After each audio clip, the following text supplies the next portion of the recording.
এই মাসটির এত সম্মান, এই মাসটির এত মর্যাদা, এই মাসে একটা বিশেষ রাত আছে, এই রাতের এত সম্মান এত মর্যাদা, যেই রাতের ব্যাপারে আল্লাহ তাআলা কোরআনে কারিমে সূরাতুল কদরের মধ্যে বলছেন লাইলাতুল কদরি খায়রুম মিন আলফি শাহর।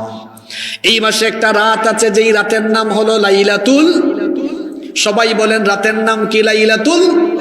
এই একটা রাতের মর্যাদা এত বেশি, আল্লাহ তাআলা বলেছেন লাইলাতুল কদরি খায়রুম মিন আলফি শাহর। এই একটা রাত হলো হাজার মাসের চাইতেও উত্তম। জোরে বলেন এই একটা রাত কত সময়ের চাইতে উত্তম? হাজার মাস মানে কি? ক্যালকুলেটরে হিসেব করে দেখবেন 1000 মাস সমান হলো 83 বছর 4 মাস। জোরে বলেন 1000 মাস সমান হলো কত? 83 বছর 4 মাস। এখন বলেন তো বাবারা, আমার ভাইয়েরা, 83 বছর আমরা হায়াত পাবো, এর কি কোনো নিশ্চয়তা আছে নাকি? আসতে বলবেন না, জোরে বলেন আছে নাকি? 83 বছর আমরা বাঁচতে পারি কি পারি না এটা আমরা নিজেও জানি না।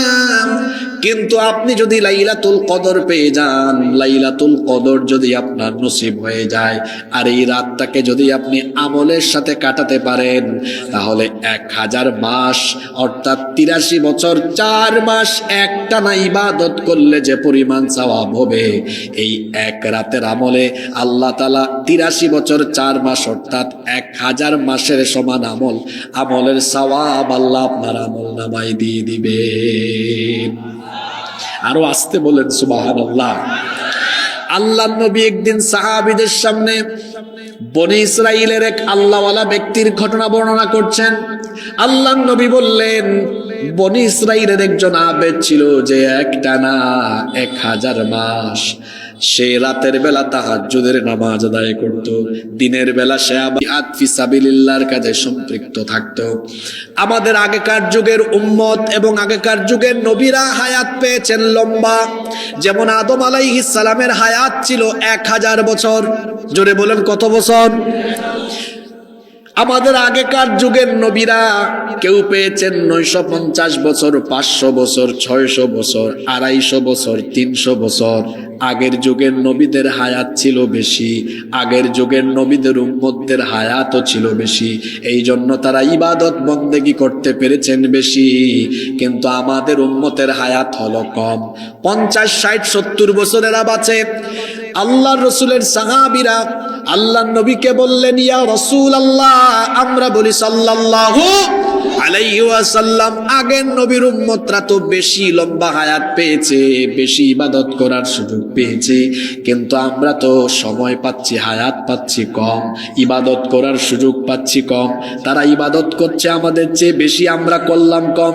কিয়ামতের ময়দানে দেখা যাবে আমাদের উম্মতের চাইতে অন্যান্য নবীর উম্মতদের মর্যাদা বেড়ে যাবে, কারণ তারা বেশি নেক আমল করেছে, আর আমরা তো তাদের তুলনায় পিছিয়ে থাকবো।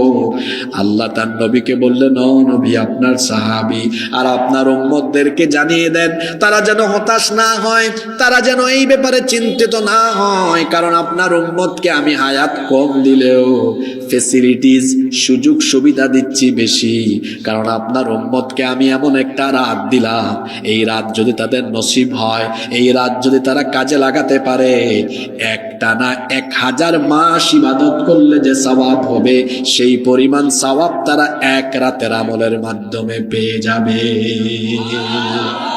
জোরে বলেন তো তাহলে সেই রাতটার নাম কি? লাইলাতুল কদর। কিন্তু শোনেন আমার সম্মানিত রাজশাহীবাসী, আমার বাংলাদেশে বেশিরভাগ মানুষ এই লাইলাতুল কদরকে ফিক্সড করে ফেলেছে, নির্ধারিত করে ফেলেছে।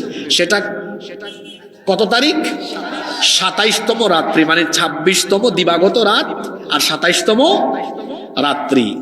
এখন এই লাইলাতুল কদরটা কিন্তু নবীজি ফিক্সড করেননি, সাহাবীরাও ফিক্সড করে এই রাতে ইবাদত বন্দেগী করতেন না, বরং হাদিস শরীফে এসেছে আল্লাহর নবী বলেছেন, আমি এই রাত তালাশের জন্য রমজানের প্রথম দশক ইবাদত বন্দেগী করলাম, এমনকি ইতিকাফও করলাম, কিন্তু এই রাত পেলাম না, মধ্য দশকও করলাম, পেলাম না।